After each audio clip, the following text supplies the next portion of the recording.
hago referencia pues a Venezuela, nuestra querida Venezuela. El pasado 28 de julio se celebraban unos comicios que arrojaron unos resultados tanto para la oposición como para el partido que se perpetúa en el gobierno, y un mes y pico después seguimos sin ver actas que declaren o pongan negro sobre el blanco ese autoproclamado gobierno que sigue ahí aferrado al poder de Nicolás Maduro.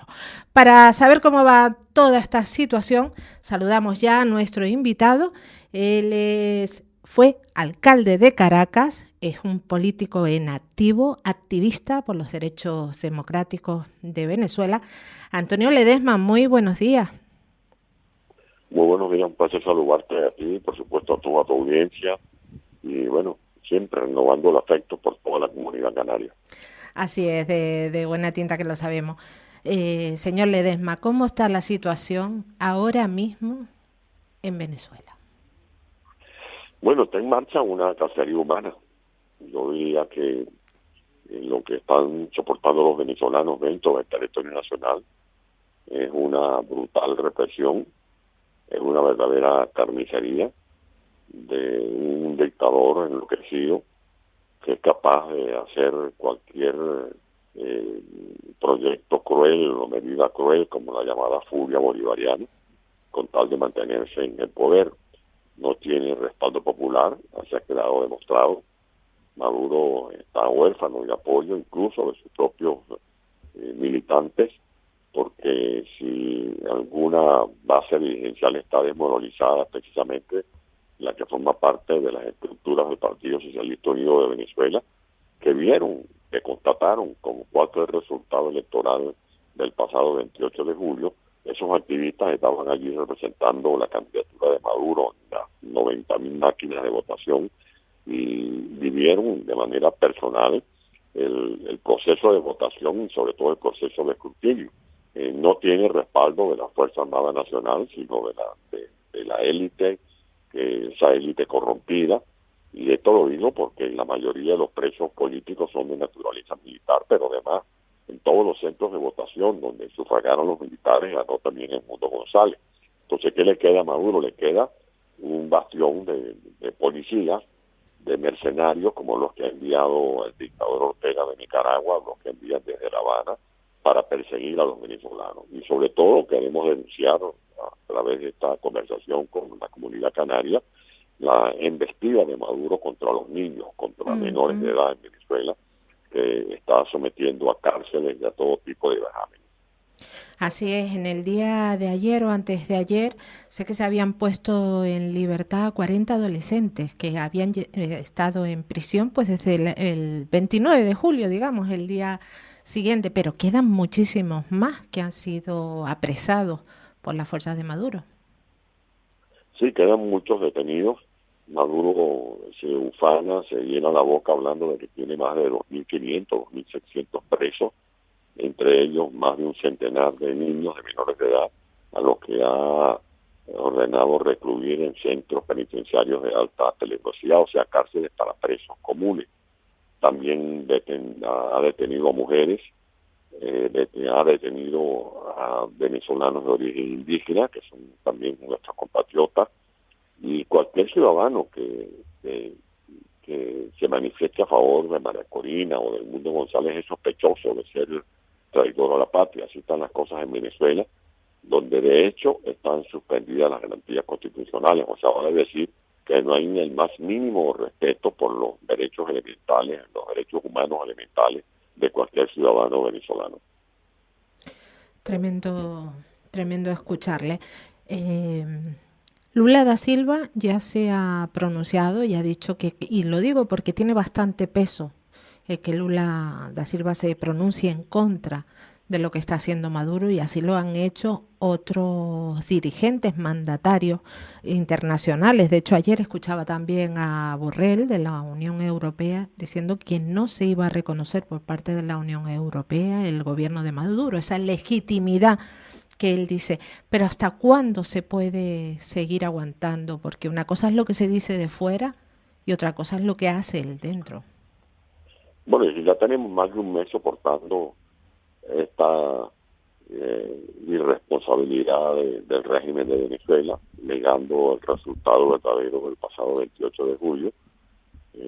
Pasamos más de 4 semanas con el canturreo de pedir las actas y pedir las actas, cosa que Maduro no va a hacer porque él tiene las actas, pero las tiene escondidas, porque esas actas que él tiene en sus manos revelan su propia derrota. Son las mismas actas que tiene María Corina y que mostramos al mundo en el tiempo reglamentario de las 48 horas. Maduro ha violado fragmentemente las leyes de procesos electorales en Venezuela, los reglamentos, ha usurpado las funciones del Consejo Nacional Electoral, activando a uno de sus aparatos políticos como es el Tribunal Supremo de Justicia, con la finalidad de judicializar el proceso electoral y que ese aparato que le sirve a sus antojos declarara válido el proceso de proclamación. Ese proceso de proclamación irregular y arbitrario que se produjo en la madrugada del 28 de julio, y como usted lo está diciendo al comentar las declaraciones del presidente de Brasil, Lula da Silva, no es reconocido por ningún gobierno democrático del mundo. Repito, ningún gobierno democrático del mundo avala la irregular e ilegal proclamación de Maduro del 28 de julio. Ni siquiera sus aliados tradicionales, como el caso del presidente de Brasil, el presidente de México, el presidente de Colombia, porque fue tan absurdo, tan irregular, tan de bajo fondo el procedimiento para ser proclamado, que ese es un procedimiento que no es reconocible. Pero además lo que sí cuenta en este momento es nuestra lucha para que entonces se reconozca a Edmundo González como el presidente legítimo de Venezuela, cosa que no se ha hecho hasta este momento por algunos gobiernos de Europa. Perdón, ¿sigue protegiéndose Edmundo González? Porque sabemos que aparentemente está en paradero desconocido, salvaguardándose de esas órdenes de búsqueda y captura por parte del gobierno de Maduro. Sí, tanto él como María Corina están a resguardo, siguen allí al pie del cañón, siguen encabezando la lucha, lo van a seguir haciendo, porque la responsabilidad que ellos están asumiendo a plenitud. Edmundo González como presidente electo legítimo de los venezolanos y María Corina Machado como la cabeza visible de la lucha de la resistencia opositora en Venezuela, que ya no somos oposición, ya deberíamos ser el gobierno. Exacto. Ganamos las elecciones el pasado 28 de julio. Pero como usted lo dice, Maduro ha ordenado a sus huestes, a todos esos funcionarios que actúan como comisarios políticos de la mal llamada revolución, para que salgan a cazar a María Corina y a Edmundo González, porque así procede la dictadura de Venezuela. Señor Ledesma, ayer escuchábamos a María Corina, o sea, nos llegaban las noticias de que ibas a dar un avance sobre fuerzas del orden de Venezuela por parte del chavismo que se iban a poner del lado de ustedes, iba a decir opositores, pero usted ha dicho ya no se debería de hablar de opositores, sino de presidente electo. ¿Qué sabemos de eso? Bueno, vamos a esperar que se produzca la declaración, pero en todo caso lo que sí puedo comentar es que ya esas posiciones se han verificado cuando vemos que millones de personas que antes votaban por Chávez o apoyaban a Maduro, en esta ocasión tomaron una decisión de inclinarse a favor de la opción que representa la lucha de resistencia, porque también están cansados, agobiados de tantas mentiras, de tantas frustraciones, de tantos engaños. Y esas mujeres y esos hombres que antes en comunidades populares de Venezuela respaldaban la opción de Chávez o de Maduro, ahora están acompañando las prédicas de Edmundo González y de María Corina Machado. Es todo un pueblo unido. Allá ya no hay una lucha como años atrás entre oposición y gobierno o dictadura. Es todo un pueblo mayoritariamente unido en torno a la opción de cambio profundo que han venido proponiendo Edmundo González y María Corina. Está claro que en política todo comunica y sin ser política también todo comunica. Yo le pregunto, ¿qué ha querido comunicar Maduro al mundo al reforzar su gobierno introduciendo a dos personas tan cuestionables como Diosdado Cabello y Delcy González? Le quiere mostrar al mundo el garrote. Él no tiene cómo mostrar las actas, no tiene cómo mostrar los votos que no sacó, pero sí quiere decirle al mundo que a él no le interesa para nada los manifiestos de la Unión Europea, que a él no le preocupa para nada lo que pueda pasar en la Corte Penal Internacional, que a él no le da frío ni calor el pronunciamiento que ha hecho la Corte Interamericana de Derechos Humanos, que ha confirmado que Maduro está ejecutando un terrorismo de Estado. O sea, Maduro está diciéndole al mundo, bueno, yo aquí pongo en estos cargos a los más radicales, a los que van a seguir con las detenciones arbitrarias, a los que garantizan más represión, a los que van a seguir persiguiendo mujeres y niños para terrorizar a los venezolanos, porque al fin de cuentas yo me voy a convertir mucho más de lo que soy en el dictador que se ha robado un país. Porque no es que Maduro se quiera robar las elecciones del 28 de julio, como está ocurriendo, es que él quiere apropiarse del país, o sea, robarle a los venezolanos el sueño, la ilusión, la esperanza que hemos tenido y seguimos preservando de poder reencontrarnos con la gente que está ya luchando dentro del territorio nacional. Está claro que la diferencia entre democracia y dictadura es que en democracia el partido que gobierna puede perder las elecciones y dar paso al que gana. Esto no está sucediendo, no ha sucedido en Venezuela. Usted habla de dictador, mi pregunta es clara. ¿Se ha convertido Maduro en un nuevo caudillo? Bueno, hace tiempo viene actuando como tal, porque en Venezuela las instituciones las ha secuestrado Maduro. Nosotros fuimos un proceso electoral muy peculiar, muy característico, porque como lo han descrito los expertos del Centro Carter, que estuvieron observando el proceso electoral y de escrutinio en Venezuela, y también por otra parte la experticia que llevó adelante el panel de expertos de la Organización de Naciones Unidas, en Venezuela se han venido acumulando un sinnúmero de arbitrariedades, o sea que nosotros fuimos a esas elecciones en medio de gran desventajismo por parte de Maduro y sin embargo le ganamos. Eso es lo que le da relevancia a la heroicidad de los venezolanos. Haberle ganado Maduro a pesar de todas las ventajas que puso a su servicio Nicolás Maduro. Exacto, la no competencia. Sí, modificó el registro electoral permanente. Miles de venezolanos que están en Canarias, por ejemplo, no pudieron ejercer su derecho a votar, sino un poquitico. Fue la representación muy simbólica, cómo no le permitía a María Corina usar los medios de comunicación, cómo estaban deteniendo a los dirigentes políticos, cómo estaban quitándole los símbolos a los partidos políticos, o sea, todo un conjunto de arbitrariedades, y con todo y eso le ganamos las elecciones. De ahí que en Venezuela la conclusión es que Maduro no permite que el país comience a transitar una fase, una era de libertad, de progreso. No va a ser posible sacar a Venezuela de este abismo, de la crisis económica.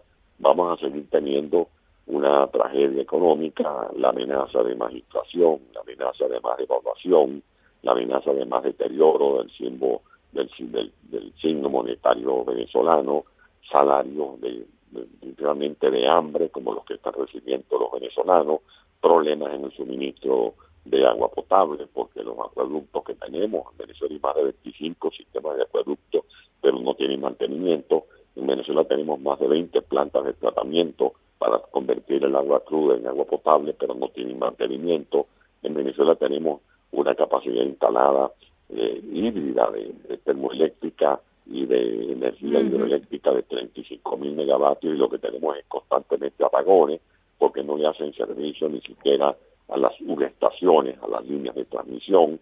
Es un régimen irresponsable que ha colapsado la industria petrolera, las industrias del hierro, de la interalúmina, de la ciudad de Guayana en Venezuela. Todo eso va a seguir allí acorralado en la ineficiencia, mientras Maduro insista en robarse el destino de Venezuela y en apropiarse del presente de Venezuela.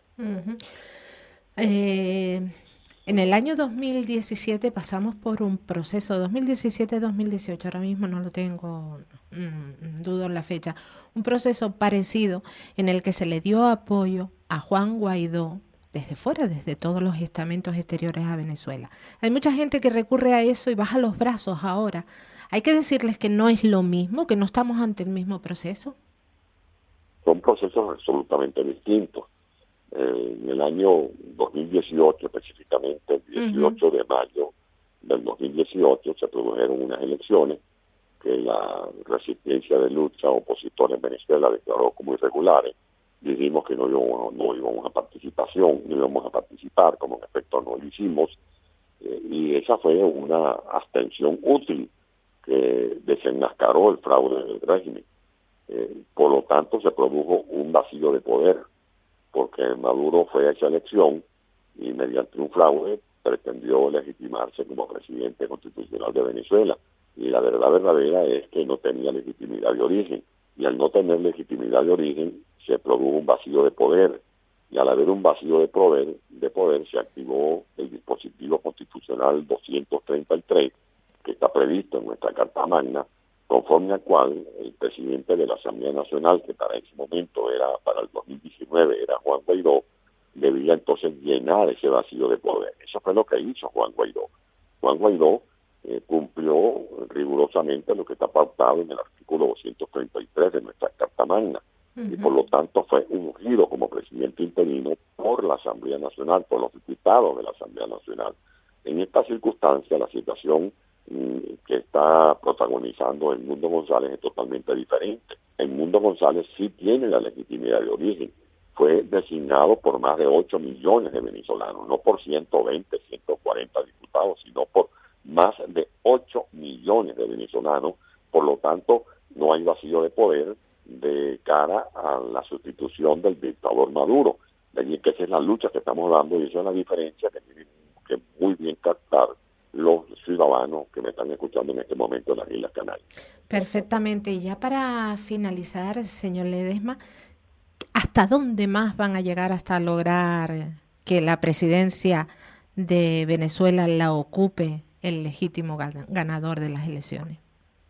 Hasta donde sea necesario. Esta es una lucha en la que nosotros estamos fortaleciendo nuestro espíritu, nuestra alma, con la esperanza, porque la esperanza es parte de la vida y es la vida misma, porque esta es una coyuntura en la que tenemos que reflexionar y pensar en altavoz con las experiencias gandhianas, cuando Gandhi decía que mientras otros se detengan, él seguirá avanzando, que mientras otros callen, él seguirá gritando libertad y libertad, que mientras otros pisoteen la cosecha, él va a seguir sembrando esperanza, que mientras otros bajan los brazos, nosotros vamos a seguir izando las banderas para convocar a los venezolanos a que no abandonemos esta ruta, porque ya hemos resistido más de 25 años. Pues bien, hemos obtenido un gran laurel y hay que defender ese gallardete con sangre, sudor y lágrimas para que Venezuela definitivamente deje atrás este oscurantismo y podamos inaugurar un ciclo en el que brille la luz de la libertad para todos los venezolanos. Uh-huh. ¿Y qué le dice a los canarios venezolanos y a los venezolanos canarios que se encuentran en las islas escuchándole? Bueno, los canarios son como los hijos infinitos de los venezolanos. Ese amor de patria que nunca se extingue, porque muchos canarios se convirtieron en los hijos adoptivos de Venezuela, y muchos canarios que llegaron a Venezuela como inmigrantes se convirtieron en cabezas de familias que echaron raíces en nuestro país. De allí que con los canarios tenemos una relación sentimental que se va renovando año tras año, y lo que le digo a los canarios es que sigan apoyándonos, síganos dando afecto y cariño y fuerza espiritual para seguir adelante. Antonio Ledesma es alcalde de Caracas y hay quienes le llaman alcalde de los venezolanos en el exterior. Muchísimas gracias por estar con nosotros y compartir este tiempo de radio. Muchas gracias, un gran abrazo a toda la audiencia y gracias a ti y a todo el equipo de la estación por esta entrevista. Gracias, Antonio. La mañana de la 10 con Tere Coello. Capital Radio.